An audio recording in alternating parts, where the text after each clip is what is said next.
श्वास को छोड़ते हुए पूरी आवाज के साथ धीरे धीरे, एकदम से नहीं बोलना, धीरे धीरे ओम का उच्चारण करना है। आवाज पूरी होनी चाहिए।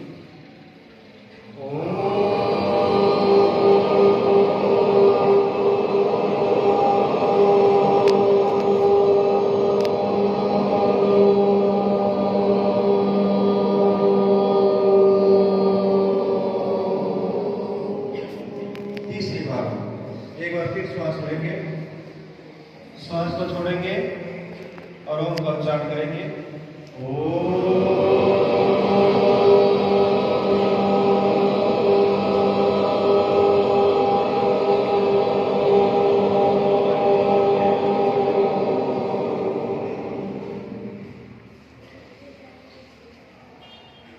आज मैं सम्मान की योग्य समस्त विद्यालय स्टाफ,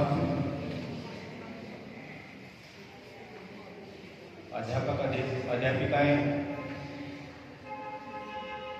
प्यारे विद्यार्थियों, इस राष्ट्रीय सेवा योजना नेशनल सर्विस स्कीम के शिविर में भाग ले रहे सभी युवा साथियों, श्रद्धामयी मातृशक्ति स्वरूपा प्यारी बेटियों, आज मैं आपके बीच पहुंचा।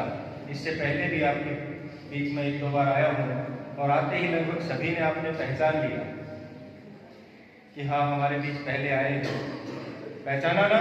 Yes sir. अच्छे से परिचित हो? Yes sir. मैंने पहले कुछ आपके बीच जो बातें रखी उनमें से कुछ याद भी है, कुछ जीवन में कुछ बदलाव भी किया। चलो देखते हैं कितनी याद रहती है। आज हम बात करेंगे आपके बीच कुछ उससे अलग भी, और फिर उन बातों पे भी आएंगे जो पहले मैंने आपके बीच रखी हैं। आज हम इस राष्ट्रीय सेवा योजना शिविर में भाग ले रहे हैं, तो सर्वप्रथम आप राष्ट्र को समझिए। जैसे भाषा होती है, उसकी सबसे छोटी इकाई क्या होती है? स्वर होते हैं ना, स्वर व्यंजन होते हैं। वैसे ही उसकी सबसे छोटी इकाई, राष्ट्र की सबसे छोटी इकाई कौन है? आप, हम। कौन है? हम।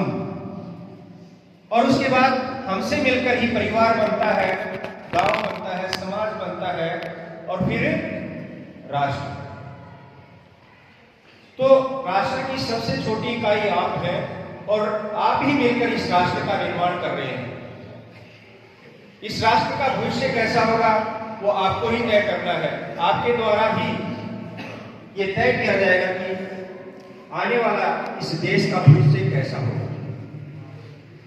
आप विचार कीजिए, जिस समय हमने जन्म लिया था वो 80 का दशक था और 2000 के बाद जो 21वीं शताब्दी में जो आप लोग पैदा हुए, दोनों में बड़ा बदलाव। उस समय 2000 से पहले समय बहुत धीमी गति से, आज के अगर विचार करें तो उस समय इतनी तेज गति से विकास नहीं हो रहा था, इतनी तेज गति से उन्नति नहीं कर रहा था जितना 2000 के बाद किया है और आगे आने वाले समय में करेगा। प्रतिदिन नई नई खोजें हो रही हैं और कुछ ना कुछ नया हमारे बीच आ रहा है। तो बड़ा तेजी से बदलाव हुआ है और इन तेजी से बदलाव में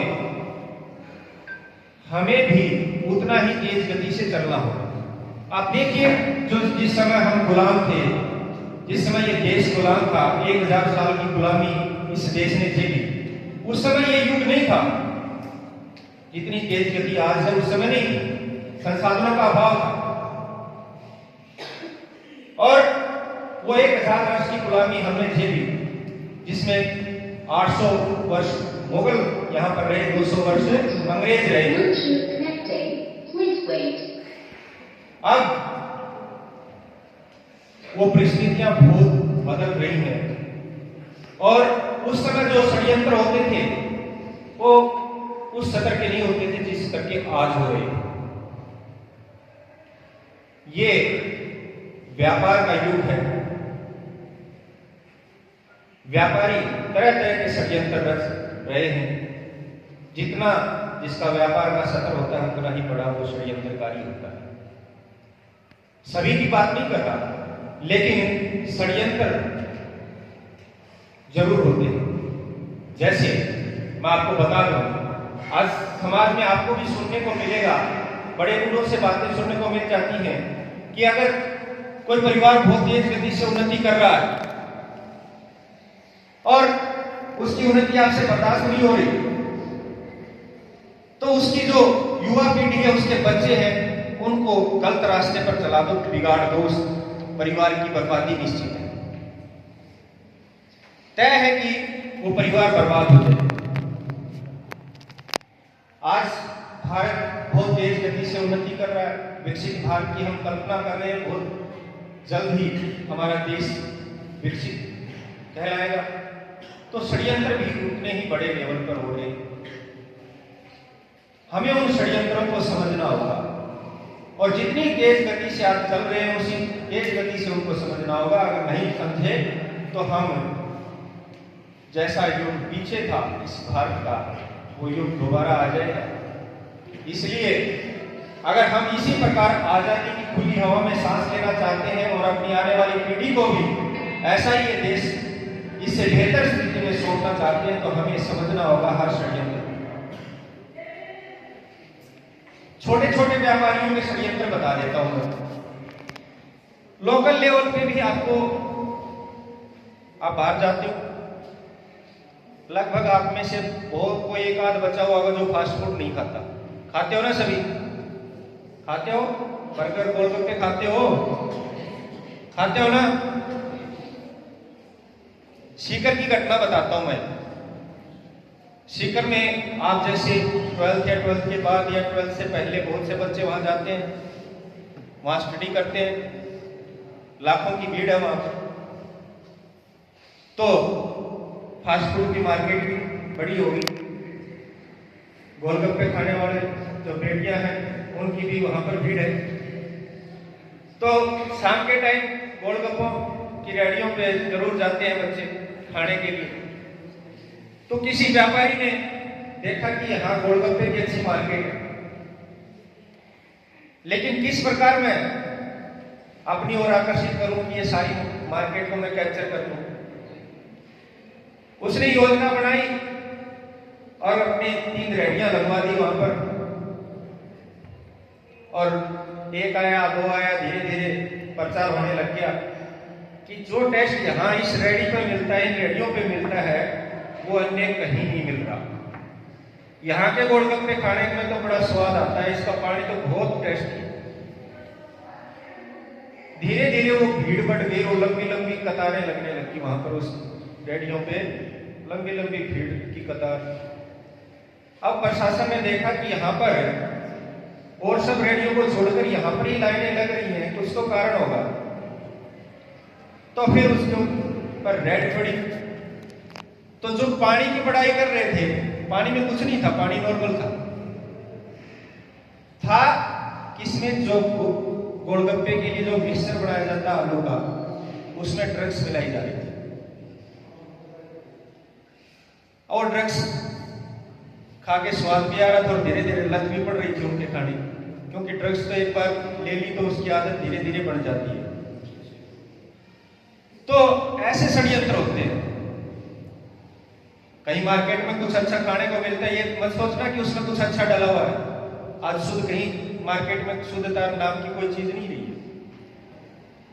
बड़ी बड़ी दूध की कंपनियां, हम बोलते हैं कि उस कंपनी का दूध अच्छा है, उस कंपनी का अच्छा है। मैं दिल्ली रहता था, तो आप विचार कीजिए कि अभी नॉर्मल है, दूध सभी लाते हैं, लेकिन दिवाली के आसपास दूध की डिमांड कितनी बढ़ जाती है। हर घर में खीर वगैरह, प्रसाद वगैरह बढ़ता है, तो दूध भी उतना ही मार्केट से खरीदा जाता है।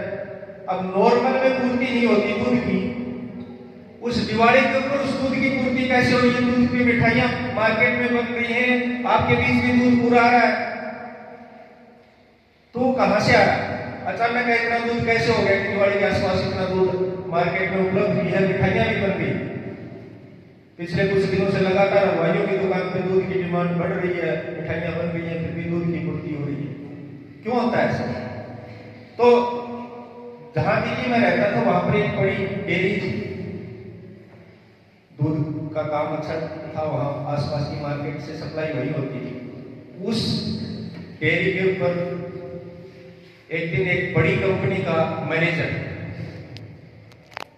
नाम नहीं लूंगा मैं, लेकिन लगभग बहुत जगह कारोबार है, सभी नाम से अच्छे से परिचित है, हर जगह मार्केट है। उस कंपनी का मैनेजर बैठा हुआ था। मैंने यही प्रश्न पूछ लिया कि सर ये बताइए, नॉर्मल में यहाँ पर कई बार दूध कम पड़ जाता, नहीं पहुंच पाता, अब दिवाली के ऊपर इतनी डिमांड होती है फिर भी पूर्ति करते हो, वो कैसे होती है? बोला जी कुछ भी हो, कितना ही बड़ा नाम हो, कितनी बड़ी ब्रांड हो, मार्केट में जितनी डिमांड बढ़ती है उसकी पूर्ति करनी पड़ती है, चाहे वो किसी प्रकार का हो, मिलावट होती है जी, 100% होती है। अगर हम मार्केट में डिमांड पूरी नहीं करेंगे तो हमारी जो मार्केट है वो दूसरी कंपनी कैप्चर कर जाएगी। इसलिए हम डिमांड की पूर्ति के लिए उसको कैसे भी करके पूरी करते हैं, तो उसमें मिलावट होती होगी। तो आप विचार कीजिए, शुद्धता कहीं नहीं बची। जो आपके पास घर का है, जो आपने आंखों के आगे बनवाया है, वो बेहतर है, वही अच्छा है। इसलिए आज जो व्यापार का युग है उस षड्यंत्रों को हमें समझना होगा। नहीं तो पहले तो एक कंपनी आई थी, अब तो बहुत कंपनियां आ गई।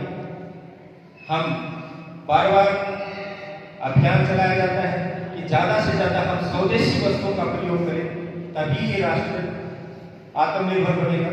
हम विदेशी वस्तुओं का ज्यादा प्रयोग करेंगे तो हमारा जो देश का धन है वो बाहर जाएगा, और फिर ये देश की स्थिति, जब यहां से धन ही बाहर जाएगा तो गरीबी की ओर बढ़ेंगे।